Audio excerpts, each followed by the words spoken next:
પગના ઘૂંટણના દુખાવા માટેનો અક્ષીર આયુર્વેદિક ઈલાજ હું તમને આજે બતાવીશ.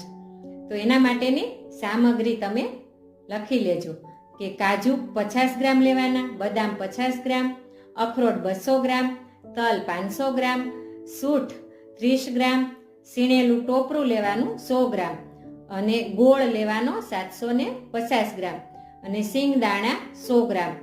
બધી વસ્તુને મિક્સરમાં ક્રશ કરી લેવી. ત્યારબાદ એક કડાઈમાં ગોળ ગરમ કરી અને ગોળ ગરમ થઈ જાય એટલે આ બધી વસ્તુ છે તેને મિક્સ કરી અને નાની નાની લાડુડી બનાવવાની. તમારે એમાંથી 30 લાડુ બનશે અને યાદ રાખજો કે તેમાં ઘી નાખવાનું નથી. ફક્ત ગોળ ગરમ કરી અને આ બધી મિક્સ કરી અને રોજ સવારે ભૂખ્યા પેટે એક લાડુ ખાવાથી તમને સારું એવું પરિણામ જોવા મળશે. તમે આ 1 મહિનો તમે આ ટ્રાય કરજો. ધન્યવાદ.